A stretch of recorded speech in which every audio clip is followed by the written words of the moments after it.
on a 76ers team without their two all-stars. And while Jimmy Butler, Bam Adebayo, and Kyle Lowry all scored over 20 points each, Tyler Herro struggled, and Miami couldn't keep up with an energized Philadelphia team. With the playoffs just a few weeks away, was Miami's offense exposed? We'll break down the loss and what went wrong on this live episode of Locked On Heat.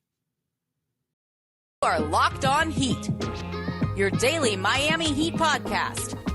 Part of the Locked On Podcast Network, your team every day.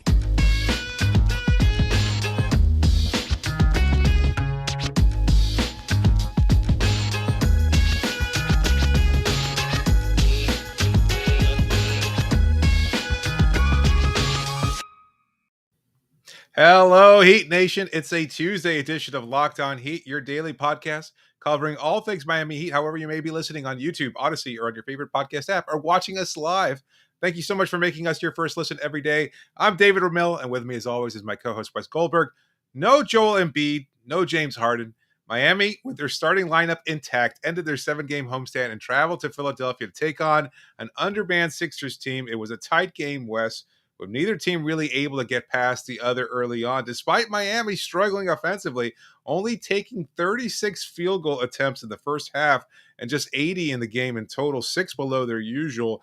But with the Heat down 5, this is one play that really kind of sums up the night for me. With just over 2 minutes to play, one back-to-back possession really that sums up the night. Jimmy Butler attacked the paint, drew contact against Furkan Korkmaz, who was a hot shooter all night for the Philadelphia 76ers. Korkmaz was called for the foul as Jimmy sank the shot. Instead, the shot was waved off. Miami got the ball back, and Jimmy inexplicably shoots and misses, of course, a three-pointer, his third attempt of the game, and Philadelphia rebounds the ball. Tyrese Maxey knocks down a three on the other end, and Miami basically throws in the towel from that point forward. A 113-106 loss for the Miami Heat in Philadelphia. Wes, what do you think of that, Ken? Well, that play that you highlighted there, specifically the Jimmy Butler three, that to me summarized everything that was kind of weird about this game. Yes. There were things that I really liked about some of the things that happened, but yes, ultimately that did not outweigh the things that just went wrong. And on that Jimmy Butler three, right before Jimmy Butler took that three, Tyler Herro passed up not like a wide open 3-point attempt, but one that we usually see him take in these kinds of moments confidently. Exactly. And tonight, Tyler Herro just did not have that confidence because, well, he didn't really earn it. He was 5 for 15 overall, 0 for 3 from beyond the arc for just 10 points, a minus 15 overall in the game.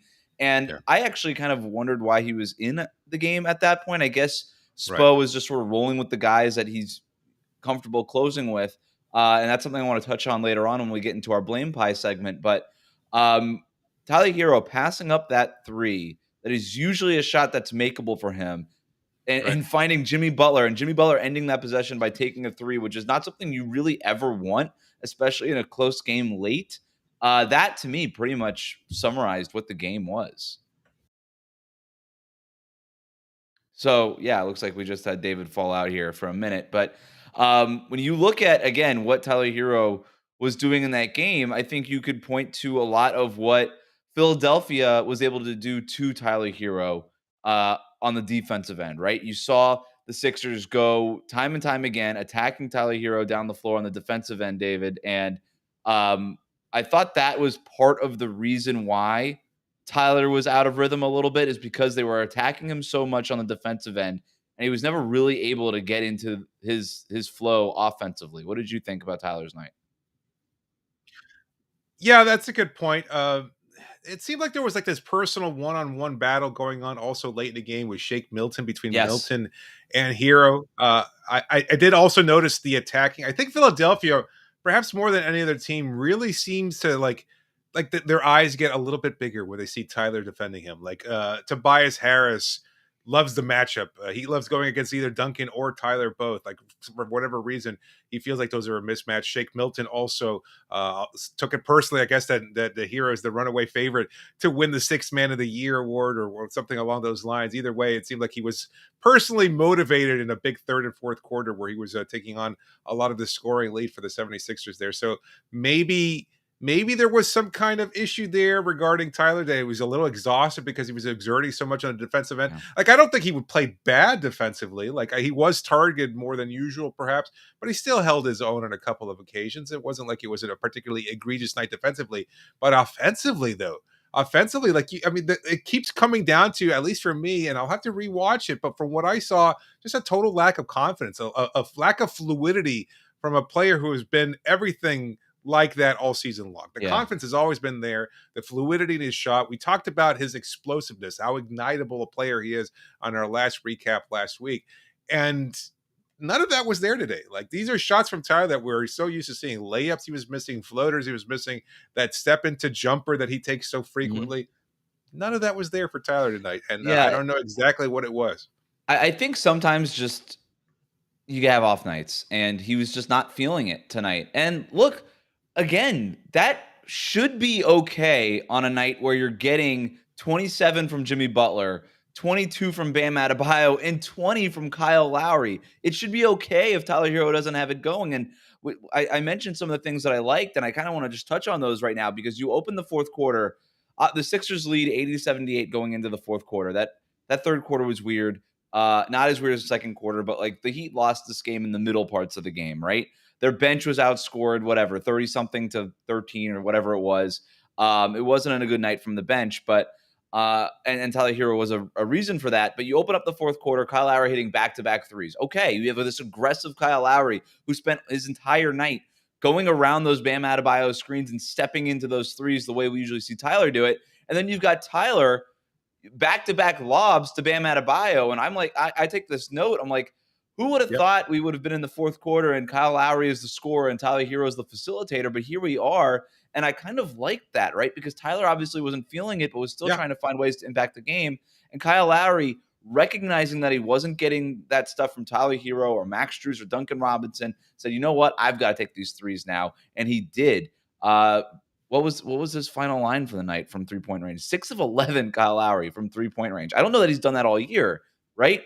And so a lot of the stuff that I liked from this game, but overall it was just the bench from Philadelphia. You're getting 20 points from Shake Milton off the bench, 18 points from Furkan Korkmaz, and not enough from guys like Tyler Herro, Caleb Martin, Max Strus, and that group off the bench for Miami. So it was that. It was the fact that Philadelphia shot 40.5% from three and Miami shot 30% from three. The fact that Philadelphia, even without Joel Embiid and James Harden, came down to 45 rebounds compared to 34 for Miami. They just won the more important parts of the game, even though, again, there were some things from the Heat that I liked. It just wasn't enough to overcome the stuff that we didn't like. Yeah, all good points. We'll assess a little bit more blame pie in the next segment, where we'll kind of lay into specific players and or coaches that may have been responsible for tonight's loss, because I think there's plenty of blame to go around. Specific. Look, the bench concerns. Caleb had a good night. Other than that, there wasn't much production. Like, Markieff Morris had a solid outing in whatever minutes that he did play. Just 12 minutes for Morris. Max Strus was a little bit of a concern. 17 minutes for him. 0 from 5 from the floor. 0 for 5 from three-point range. Just also a player who was targeted somewhat defensively there. I don't know. 46. It was weird. Like, this was not a Miami team. No, it was 46 to 29. Go ahead. What were you saying? The bench point differential, 46 points for Philadelphia's bench to 29 for Miami. Like, it's usually the opposite, right? Like, the Heat win a lot of these games with their bench. It just didn't happen tonight. Yeah. And we should point out, noted 76er killer Gabe Vincent wasn't available for the Heat tonight. Dwayne Dedmon wasn't available too. So they were missing a couple players. But, I mean, that shouldn't have mattered. That shouldn't have been the difference maker. Not when your starting lineup is intact and when they're missing the core of their offense in Embiid and Harden. So responsible for their pick and roll situations. And that changed Philadelphia's offense. Like, you saw a lot more fluidity, a lot more moving of the ball.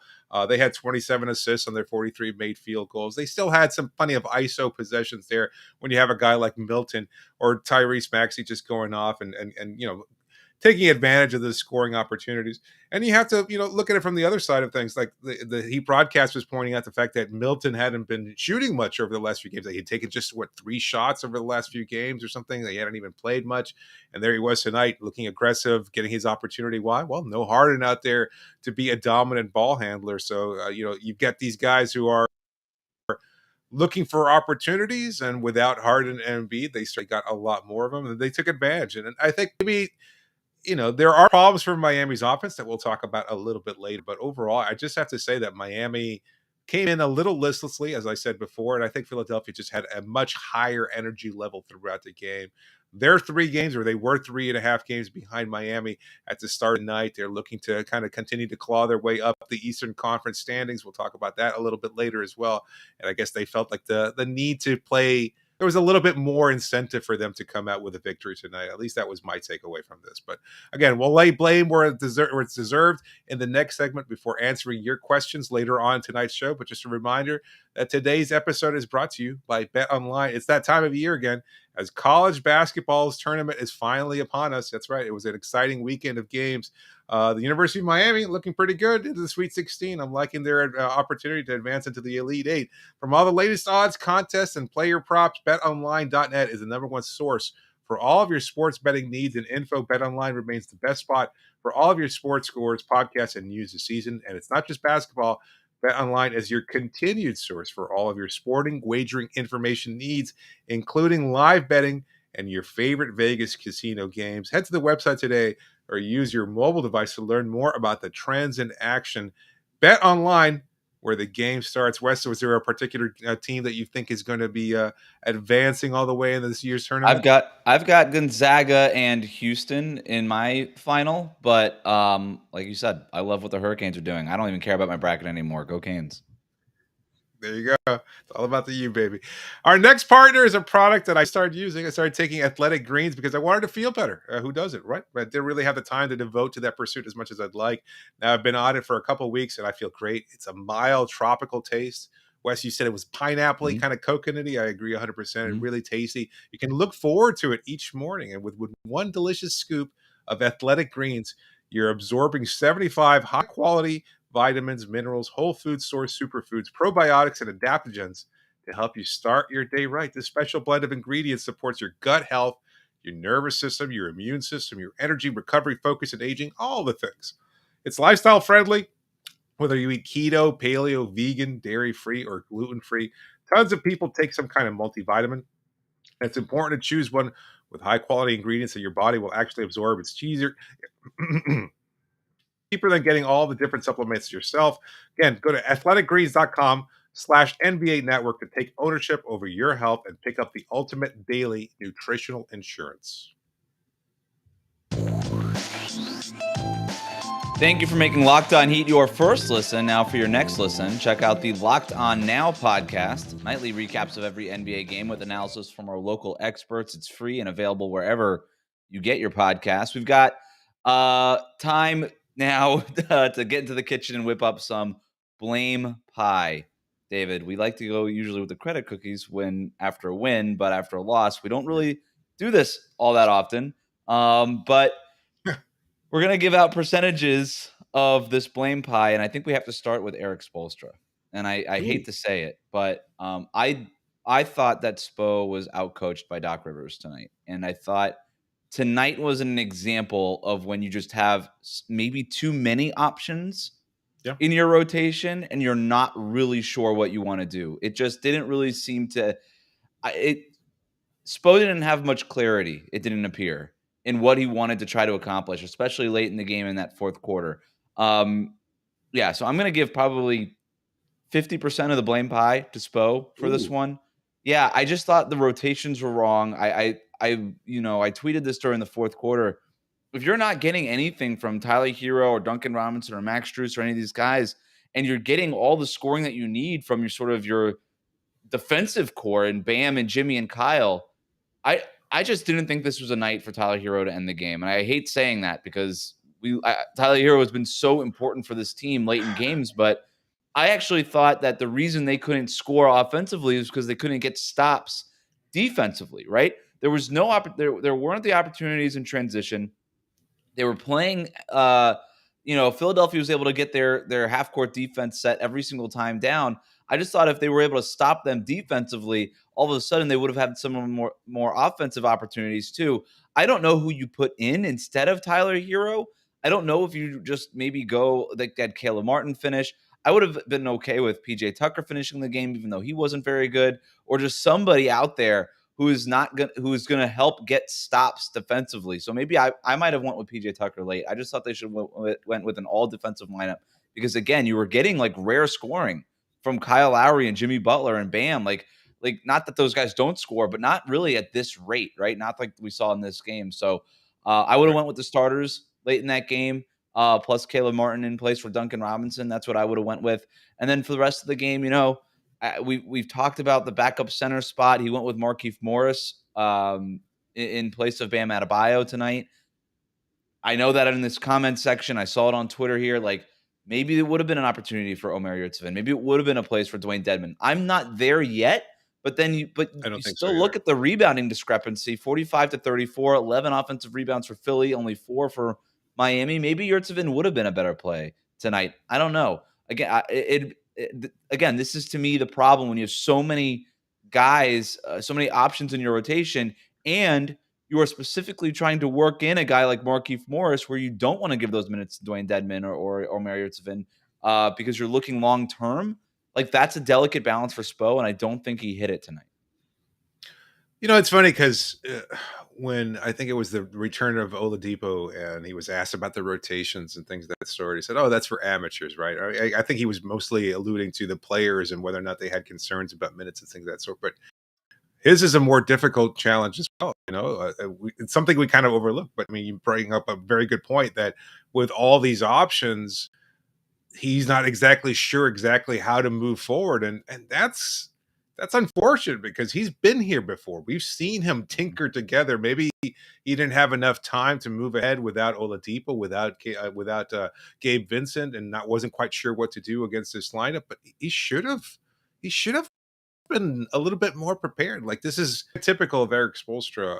I don't know if he didn't want to show his cards or anything like that, but it's a clunky effort from him. Again, just devoting time to players that really didn't earn it, to be honest with you. On a night like tonight, when Max Strus was struggling offensively, you probably could have found another option to go out there and try to get some scoring, or you just go with a different player. Look, to the point about Tyler Herro not apologizing for Spo necessarily, but as we talked before, Tyler's one of those guys that can catch fire really quickly. If he gets that one shot in, he can hit 3 more after that. Next thing you know, all of a sudden the tide has turned in Miami's favor. So perhaps that's what Spo was thinking. You go with him all year, you continue to go with him down the stretch. But tonight, I don't know, maybe it didn't work, and maybe you don't want to risk his confidence. Yeah.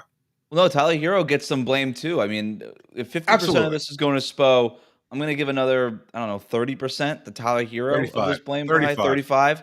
Oh, see this, you do this, and then the math, I get all mixed up on the math. 85, Wes, 85 out of 100. So you have 15% of the blame pie left. All right. Yes. So, we talked enough about Tyler Hero. Like, a lot of the 25%, 35%, whatever you just said, goes to Tyler Hero. But I will say this. How about this? Like, this is something that we've talked about as a concern, like the go get a bucket Tyler offense. That's not always the best strategy. And I think it totally bit Miami's in the ass tonight, even though you got 70 whatever points from, your big three in theory. You don't get the kind of production that you need from Tyler. You've come to rely on this boost off the bench, and you don't get it tonight.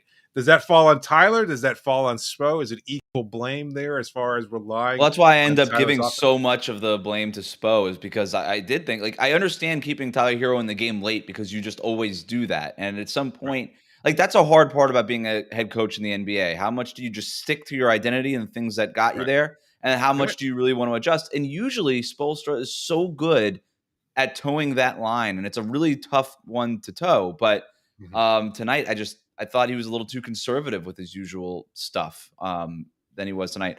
We should talk about Tyrese Maxey, to the point of Thomas Kelly here. Sometimes it's the other team that does well. Tyrese Maxey was awesome. Absolutely awesome for Philadelphia late in the game. 13 of his 28 points in the fourth quarter. That huge block on Caleb Martin with the Heat down 6 with 26 and a half seconds left in the game. Caleb Martin steals the ball off the inbounds, and has his dunk blocked by Tyrese Maxey, and that was a clean We block. haven't He got seen that a lot. ball. Yeah, we have not seen that a lot.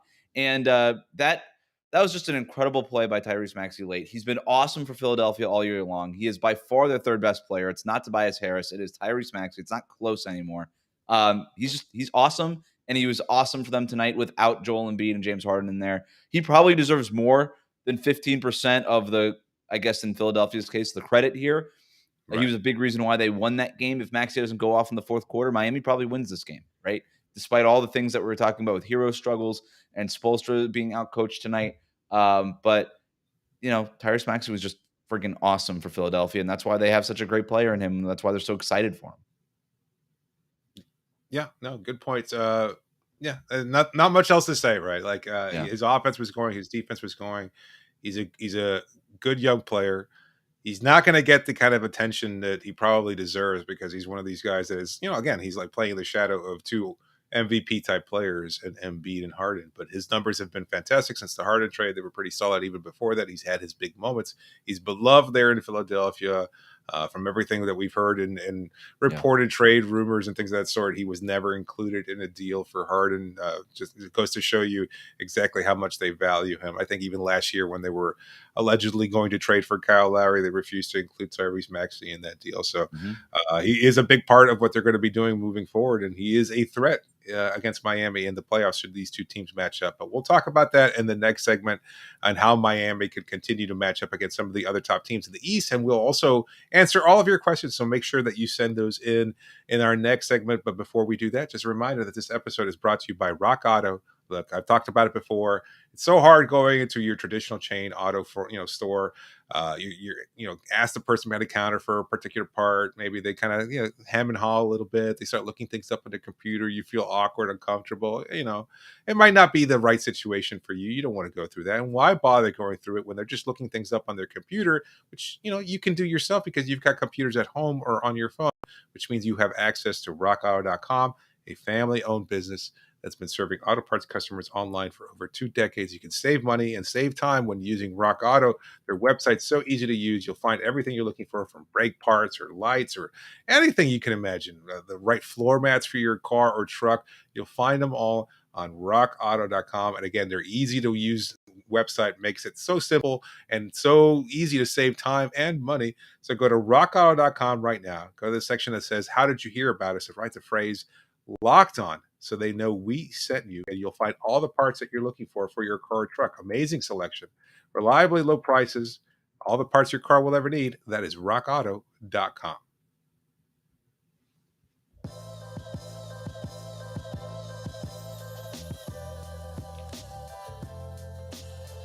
Just a reminder that you can always reach us via email at lockedonheat@gmail.com or via Twitter using the hashtag AskAllHeat. Be sure to please subscribe to the show and leave a review. And thanks to all of you who are tuning in despite the loss to stay with us during this live episode of Locked On Heat. Of course, you'll be able to always download this episode later on today and also view the show on YouTube. Make sure you subscribe wherever you get podcasts so you can get the latest coverage available.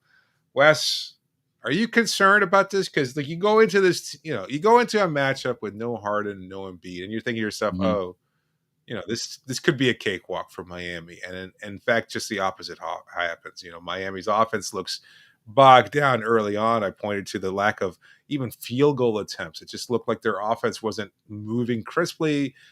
Maybe a little bit too much ISO ball. Look, there was another play that stood out to me, and I think Eric Reed pointed out something during the Heat broadcast again, and I hate to keep bringing up the Heat broadcast, but they made a good point.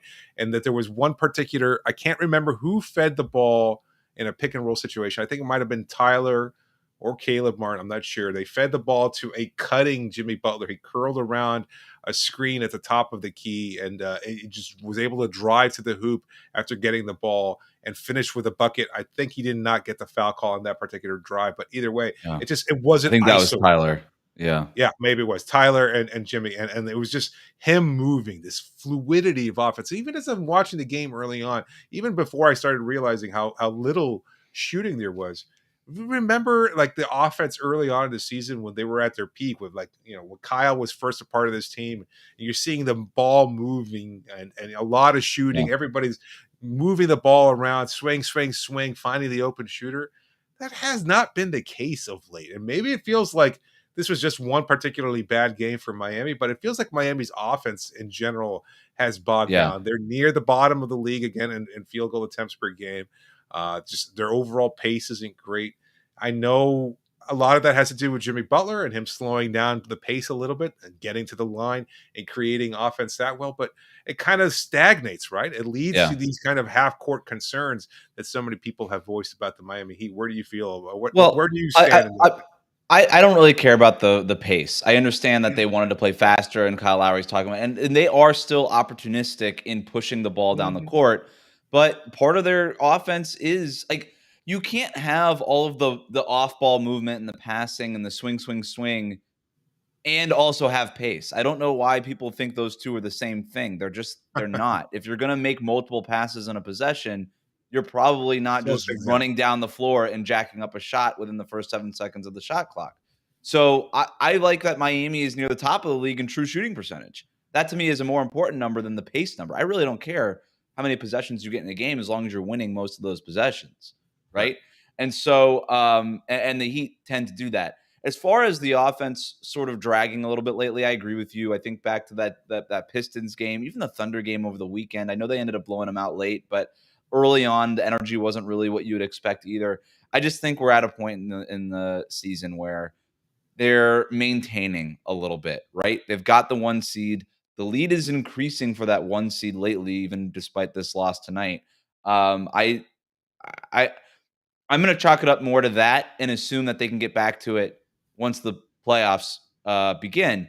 The other thing too, against in this particular matchup with Philadelphia, I thought their decision, the Sixers' decision to put Matisse Thybulle on Duncan Robinson to start the game and have him just chase Duncan Robinson over every single screen was a really good coaching decision by Doc Rivers, because so much of Miami's early offense is Duncan Robinson coming off of a split cut or the dribble handoff Yeah. with Bam or something like that, just running around. And when you take that threat out of the offense, all of a sudden, Duncan Robinson, by the way, who's been shooting 44% from 3-point range in March, like has been having a really good month. That kind of slowed up Miami's offense. I think it forced Kyle Lowry into shooting threes early on in the game and Yeah. throughout the game. And now you sort of see the importance of Kyle Lowry and why this is him, why he's always like, you know what, I need to facilitate more than shoot. Because without Kyle Lowry facilitating as much, I thought that the offense did drag a little bit. It did stall. It didn't have that normal crispness that we're used to seeing when Kyle Lowry is in more of a facilitator mode. A lot of things went into this. I think if Tyler Herro just has an average night, Miami wins this game and it's not a big deal, and the offense looks Mhm. fine, right? But there's just a little bit of nitpicking stuff, a little bit specific things that happened in this game, whether it be a coaching decision on the Sixers' part, a coaching decision on Spoelstra's part, and some individual player performances that just, I think, slowed Miami's offense. But we have this question from GD. Is there any realistic way Spo will figure out a late game offense? It seems like going back to later Wade years, he has no clue how to close out tight games. What do you think about that? Yeah, it's a little harsh, but I mean, so much of that kind of feels like that's pretty rampant around the NBA. You got your superstar player, you let him go to work. That's just the nature of Yeah. the NBA, and you hope more often than not that they'll find a way to knock that big shot or get that big play or find the right to pass. You have a player like Jimmy Butler who can do so much offensively, which is why you put the ball in his hands. I don't know if there is much else to it other than just hope that Jimmy again knocks down the shot or gets to the line or makes the right pass to a cutter. Part of that is a lot of ball watching too. I think the offense is going to slow down or stagnate, or it's going to be in Jimmy's hands, and he's going to be facilitating and creating offense for everybody else or for himself, and everybody kind of just watches. There's plenty of opportunities. Look at what happened later on, and when LeBron had the ball in his hands, and you had Dwayne Wade learning how to make those back cuts. He was so effective later on in his career moving without the ball. I think you have to see a lot more of that. That could be the next evolutionary step for Bam, perhaps, if he's, the Bam always has the ball in his hands or has the ball in his hands quite a bit himself. But if it's not going to be in Kyle's hands, you'd like to see him maybe be able to move better off ball. PJ Tucker is pretty good moving off ball, but not always the best option offensively. Duncan certainly needs to do that. I feel like his offense has just basically been him running off his screens and constantly looking to put up shots. Has he had a catch and shoot opportunity all season long? I know I'm overstating things a little bit, but it just feels like he really hasn't been.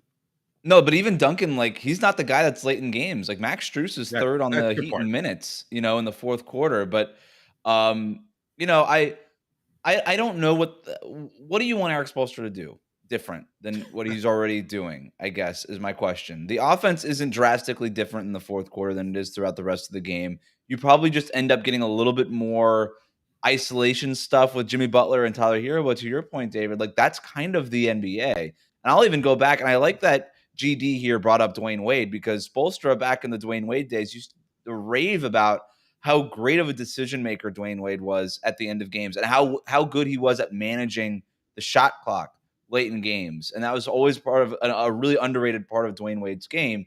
And I think that's where you're trying to get with Jimmy Butler and Tyler Herro. I don't think either of them are at Dwayne Wade level. Very few players in the history of this league have ever been at Dwayne Wade's level late in games, right? Like, that's why he's the second greatest shooting guard of all time and a Hall of Famer. Yep. Just sprinkle that take in there. I think the weird thing about this season is that Jimmy Butler is not the same that he was even 2 years ago, going into the bubble and everything. That mid-range shot, very quietly kind of fallen off, right? He's only shooting like 35, 36% from mid-range this year. That needs to be better. If it was better, I think you're looking at a very different kind of late game offense for Miami, one that you can hand Jimmy Butler the ball and he can go to work in the mid-range the way that Chicago does with DeMar DeRozan and things like that. The other interesting thing about this season is the leap that Tyler Herro made. And this question now with Eric Spoelstra, is Jimmy Butler my late game guy? Or maybe it's Tyler Herro. Maybe Tyler Herro is my late game guy because he could do things off the dribble that Jimmy Butler just can't do, especially from beyond the arc. And in today's NBA, that really matters. And I think and then obviously you've got the Kyle Lowry thing is a factor, right? He's your trusted, savvy, veteran leader point guard. Should he be making decisions with the ball in his hands, even though he's not really a score first guy? Then there's the Bam Adebayo thing. If he's got a really aggressive night, maybe you just hand him the ball and you let him to go to work. I don't know that a guy. There's a lot of options, which in one respect is a good thing to have, but none of them is sort of pulled away from the group as far as, you know what, it's the last 2, 3, 4 minutes of a game. Give me the rock. I'm going to figure this out. The way that Jimmy Butler did during the bubble. I don't know that has happened yet. Maybe it will happen. Maybe it doesn't happen until the playoffs, right? I don't know. It's just a really tough situation for Spo to be in. Couple of things. Jimmy did look really good after a period of extended rest too, so he looked very aggressive tonight. Another player who looked really good and probably the best player of the game for Miami, Bam Adebayo. I don't think we were kind of overlooked in this loss here is the fact that he had a really efficient night, 9 of 14 from the floor, finished with 22 points, and had an array of moves, of fluidity to his offense that we have not seen maybe all year. Like, we see it sprinkled here and there in terms of like the occasional layup or the occasional nice drive, but he had everything going. Like, there was just a nice natural flow to his offense that we have not seen this well connected. Like, he had the total package tonight, even knocking down a 3-pointer at the buzzer that unfortunately was waved off, and rightfully so, because it was after the shot clock had expired. But also the form looked great. Like, frustrating perhaps for a lot of Heat fans, I'm sure, that he looks so comfortable shooting the three, and it's not something that he does regularly, because he absolutely should. He looked great shooting it, and he should do it much more often. He should be the one shooting three-pointers per game, not Jimmy Butler. Yeah, Kyle Lowry looked great.